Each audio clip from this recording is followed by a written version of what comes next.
Hey, real quick, I forgot this on the first recording. If you guys are buying any cards on TCG Player and you want to support the channel, make sure to use my affiliate link in the description. If you click the link and then buy any cards, I get a little bit of kickback, and it's just a free way to help support the channel. So thank you so much, and let's go to the video.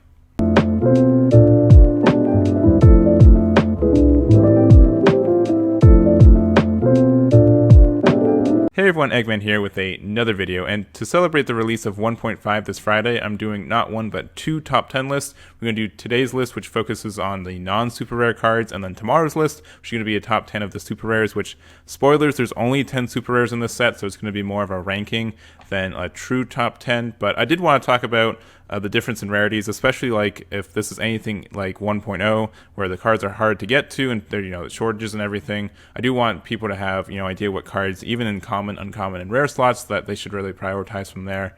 And then also we're not going to be including hidden potential discovered or Argomon level 5, just because those are going to be like banned to 1 within the first couple weeks of it being released. So we kind of already know the cards are good, so I don't want to talk about them. I think there's some other cards we can talk about in their stead, and that'll be it. So without further ado, let's start with number 10.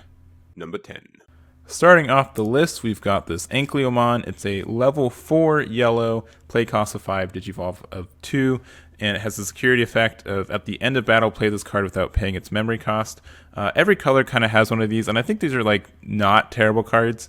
Kind of effects that are only good in security are a little bit RNG heavy, but worst case, you just have a digivolve 4 to really help your engine a lot. And I chose the yellow one on top of any of the other ones because yellow just has the ability to add cards to your security. So if you have more securities, you have more of a chance of getting this to go off. So I think it's a card. Every color once again gets it.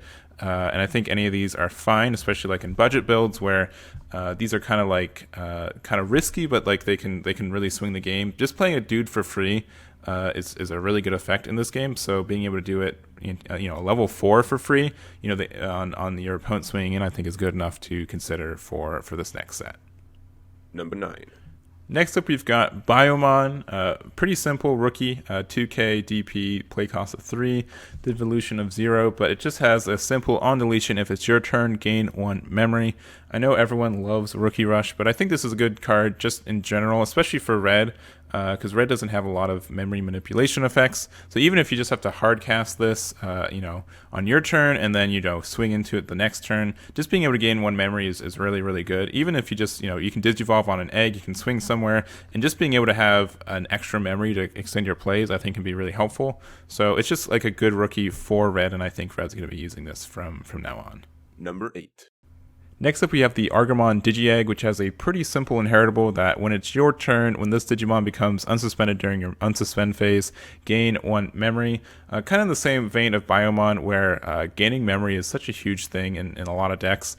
I think green will definitely be able to take control of it because the whole idea for a lot of these things is using Digisorption or download. That's the localization is Digisorption. You're able to use that, and so by doing that, you can rest your own things to get to high dudes, and then being able to do that, you can untap them later and you can get the memory for it too. So not only do you save memory on getting your big dudes out, but then you can gain memory again by having those guys survive and untap. So it really can build up, and green has a lot of good effects that once they have a bunch of memory saved up, they can do some really devastating things. So I think this is a good Digi-Egg for green in general, and I think a lot of decks, even without Digisorption, will consider using it. Number 7.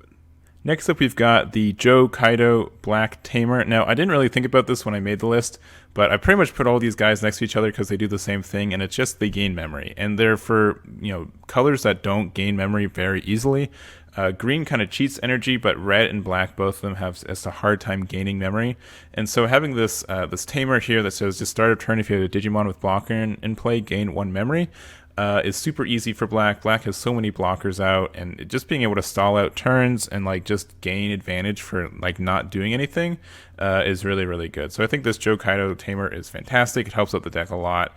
And just being able to, consistently have more memory is great, especially since the Tai Tamer that, the 4-drop that sets you to 3 at every turn, he just doesn't do a lot. He getting, 1k during your opponent's turn doesn't do a lot for your blockers. It does something, but I feel like this Joe Kaido just gains more memory over turns, and he's just better in a lot of ways. So I think he's really good, and black will definitely be using this moving forward. Number 6. And right before the top 5, we've got Shakuamon. I really love this card. I would put it higher on my own personal list, but I want to try to keep it as unbiased as I can. But man, I really like this card a lot. It's a big 7k, play cost 8, but you can Digivolve on top of a level 4 blue or yellow for 3, which is really cool. And then also, your turn, this Digimon is also treated as blue, and then also opponent's turn, all of your opponent's Digimon with no Digivolution sources gains Curie Attack -1, and just that. But just the fact that like this is a dual color card, I think is really cool. The way that you can have like some hybrid decks with blue and yellow, I think is great. And just the fact that its effect is really important too. It's good for, you can tech it into a yellow deck. If you need to have more defense, you can tech it into a blue deck. You can make a blue yellow deck with it, and you can kind of go either way. Like, it's just really cool. I like this card a lot. It opens up a lot of cool deck building opportunities, and it just does a lot of stuff. So I really like this card, and I would put it higher if I want to curb my bias, but definitely keep this card if you get it. I think it's really worth it. Number 5. And as we get into the top 5, we've got Demi Meramon, another Digi-Egg, purple. It just has on deletion, trigger, draw 1, then trash 1 card in your hand. This is such a good effect, especially like in a game like Digimon where you can have like some really big hand sizes, but you can't do anything with it, ironically. Like even if this was like, draw 1, trash 2, this would still be really good. Being able to just cycle for free, being able to set up your drop area or your trash with cards you need, especially in a color like purple. I think this is just like the best purple Digi-Egg you can have for a really long time, and I can't imagine like this being outclassed anytime soon, unless you like need a deck to trash more or like have Pokemon like trash more on cards. I think this is just too good of a card, and it's just a really good Digi-Egg. I think purple needs to be playing this from now on. Number 4. Next up, we have the 4-drop Davis Tamer. It has the generic 4-drop of start your turn. If you have 2 memory or less, set your memory to 3. But also on play, reveal the top 3 cards of your deck. Add 1 blue and 1 green Digimon among them to your hand. Then place the remaining cards at the bottom of your deck in any order. This card's just insane in value-wise. Not only is he like the Tamer effect of just being able to start to 3 at every turn is already pretty valuable, and we've been seeing like a lot of those being played in 1.0. But just being able to potentially draw not 1 but 2 cards is sick. Like we see like the yellow TK Tamer being used to just potentially draw 1, right? But just being able to draw like 2, I think is really great. And there's just so many good varieties for it. Like just for blue, like I feel like this is an auto include as long as you're not running like a rush deck. Like any mid range or control deck, I think needs this card. It's just so good. It does so much for you. It helps you with your consistency a lot, and I just love the card. It's really good. Number 3.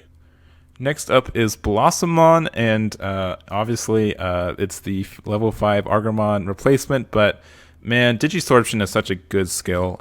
Even if you just have like a level 4 out and you want to get to your level 6 as soon as possible, you can just Digisorption, rest your level 4 to play your level 5 on top of it. So you Digivolve for 0, and then also just getting to a level 5 in green opens up so much for you. Like a lot of your cards depend on having a level 5 out, like a Mimi, or like a lot of your Tamers really depend on that. So just being able to go into a level 5 for 0 memory is fantastic, which also means you can jump to your level 6 really quickly too. So even if the level 6 is played and suspended, it's probably not going to die unless your opponent's able to get a lot of value out of it.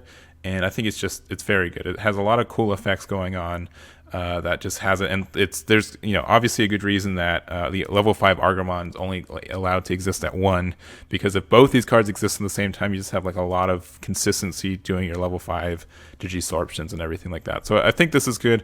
Obviously, Digisorption is a really good keyword for green in a lot of ways. And I think this is probably like the most important key part for it, because Argomon level 5 got limited to 1. But this card's really good. I really like it. Number 2. Next up, we've got Rise Greymon. You guys probably know what this card does, but it's when Digivolving, it's a level 5, so on top of a level 4, you may play 1 yellow Tamer card from your hand without paying its memory cost. Any on-play effects of the Tamer played with this effect don't activate. But man, just being able to cheat out Tamers is insane, especially like in a deck that just benefits for every Tamer you have out.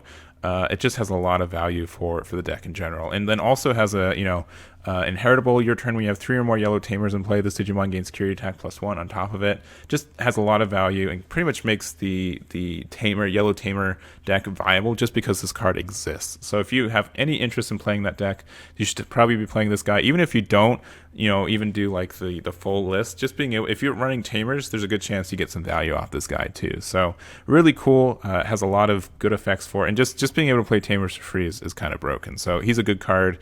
And definitely pick them up. If not to, if you open them, you should definitely either keep them for yourselves, or I know a lot of people who would definitely be interested in getting these as well. Number 1. And to round off the list, we've got this Vmon Rookie. Really simple card, just a play cost of 3, 2k DP. But man, it has jamming, and that's really all it needs. It has so much value just because it's a rookie with jamming. Just because you're able to, go, Digivolve on top of your egg, get them out there, swing with it.